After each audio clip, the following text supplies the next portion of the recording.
It was nothing. Just a sudden break. A crowded bus. A hand reaching for balance. No one fell. No one spoke. No one remembers it. Except her. Because for half a second, she held the hand of someone she was never meant to touch. And she let go too quickly. The bus jerks without warning. Her hand is already wrapped around the metal handrail when the brakes slam. The sound comes a split second later, a hard, dragging screech. Bodies lean forward in one uneven wave. Someone stumbles. The floor trembles beneath shifting feet. The person grips tighter.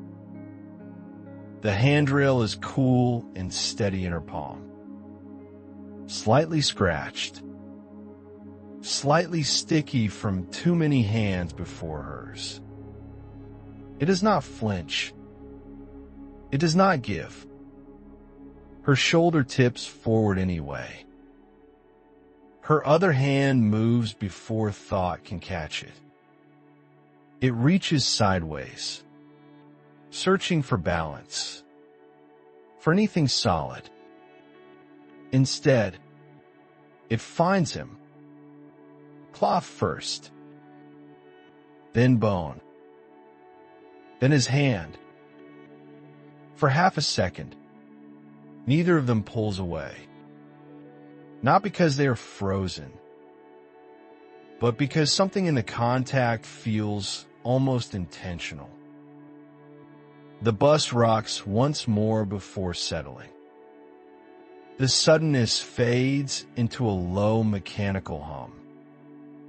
The driver's voice murmurs something indistinct. A bag drops. A breath is exhaled too loudly.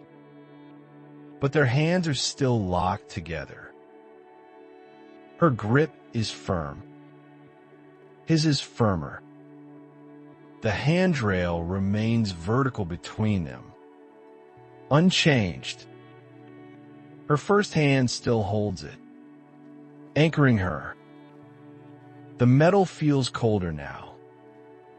Or maybe her palm is warmer.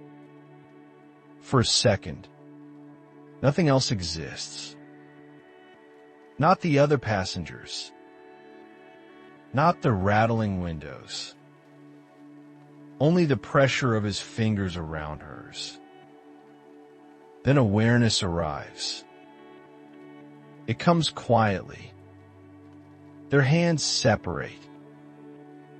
Not abruptly, but carefully, as if both of them understood the boundary and still wished it had taken longer to reach it. Her fingers retreat back to the handrail, back to the metal, back to what belongs to no one. She keeps her eyes forward. Her breathing slows on purpose. Inhale. Exhale. Inhale again. The bus moves as it always does, steady and indifferent. The handrail stands between them, silent and ordinary. She does not look at him, but her palm feels different now, as if it has memorized something it was never meant to hold. The bus keeps moving. Nothing else happens. Her hand remains on the metal handrail, fingers curved in the same shape as before. The surface is still cool, still scratched, still holding the weight of strangers who come and go without looking at one another. She stands half a step away from him now. Not farther. Not closer. Just enough space to pretend the moment never existed. The bus hums along its route, stops, opens its doors, closes them again. A few passengers step off. A few step on. Air shifts. Shoes reposition. Someone checks a phone. Someone sighs. She does not move her hand. The handrail divides the narrow space between them. It has always been there. A thin vertical line. Ordinary. Functional. Indifferent. Her fingers adjust slightly. Not because she needs to, just because the memory of warmth still lingers in her palm. She can feel where his thumb had pressed, where his knuckles had tightened. The shape of his grip replays in her skin without permission. He stands close enough that she can sense his breathing when the bus slows again. Not touching, just near. The next stop approaches. The bus leans gently as it turns. Her body shifts with it, controlled this time. No sudden brake. No jolt. She keeps her balance easily. Her grip on the handrail is lighter now, but deliberate. She could let go. She does not. The doors open with a soft, mechanical sigh. He moves first, just a small step forward. He does not look back, but he slows, just slightly, as if giving the world a chance to interrupt him. It doesn't. She feels the absence before she sees it. The space beside her clears. Air replaces warmth. The handrail remains exactly where it was. Her hand stays on it. Passengers shuffle past. Someone brushes her shoulder. The doors close again. The bus moves forward. She does not turn her head, but her fingers tighten once more around the metal, as if bracing for something that is no longer coming. The bus slows again. Not sharply this time, just a gradual easing, like a breath being let out. Her hand is still on the metal handrail. It has been there the entire ride. Fingers curled, thumb resting along the edge.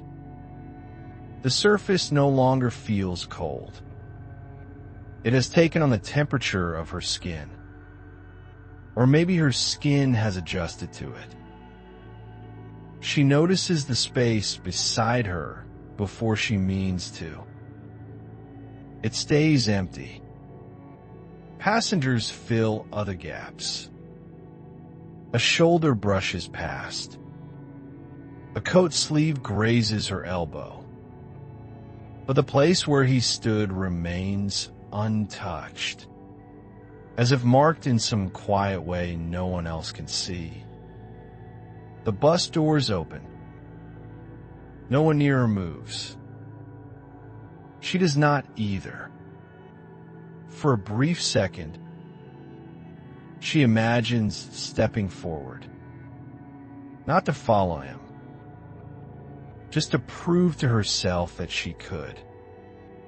Her fingers tighten.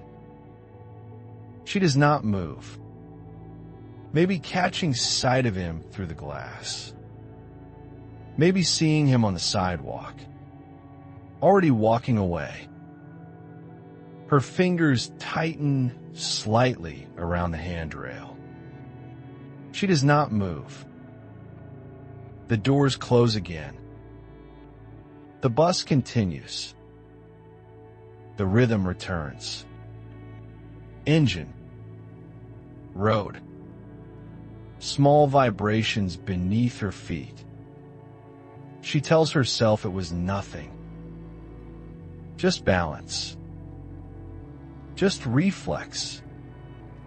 The kind of contact that happens in crowded places when bodies forget their boundaries for a moment. Still, her palm remembers the shape of his hand. Not clearly. Not perfectly.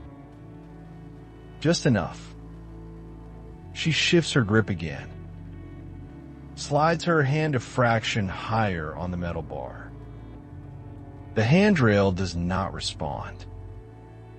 It remains straight, silent, unmarked by any of it. Another stop approaches. This time, she glances toward the door. Only for a heartbeat. The outside world looks ordinary. Sidewalk. Waiting passengers. A faint reflection of her own outline in the window. She imagines what it would look like to step off. To move through the door before it closes. To say something small. Even just a word. The bus settles. The doors open. She stays where she is. Her hand never leaves the handrail. The moment that could have stretched into something else remains folded inside her. Quiet and unresolved. The bus moves as it always does. Stop. Start.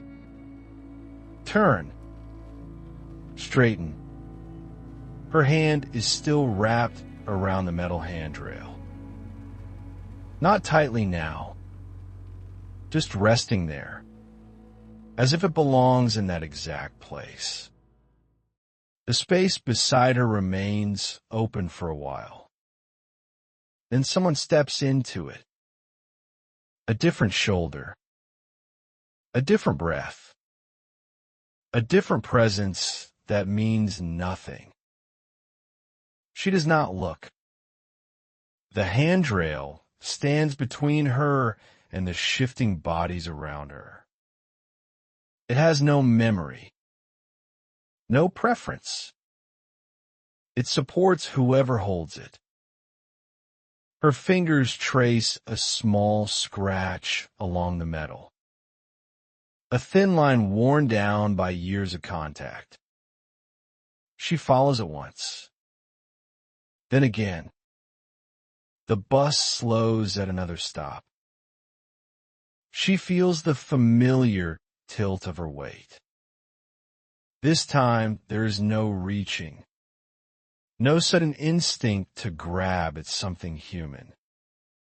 Her balance holds. The doors open. A pause. She imagines stepping off at a place that is not hers. Imagines walking in the direction he might have taken. Imagines the simple sentence that could have formed if she had turned her head in time. None of it happens. The doors close. The bus continues forward. Her reflection flickers faintly in the window across from her. For a second, she studies her own hand wrapped around the rail. The same hand that had held his without permission. The same hand that let go too quickly. She loosens her grip, just slightly, as if testing whether she still needs the support. The bus takes another turn. She steadies herself easily now, barely shifting her feet. The handrail is still there, unchanged, offering the same quiet stability it offered before the sudden break. Another stop approaches. This one is hers. She waits until the bus fully settles before releasing the metal. Her fingers uncurl slowly, leaving no mark behind. She steps toward the door without looking back. The bus exhales and moves on. Inside, the handrail remains upright and untouched, ready for the next pair of hands that will hold it for reasons no one else will ever know. It will not remember her, but she will remember it. Not every memory is clear, but some never leave. They remain quietly, waiting for an ordinary moment to return.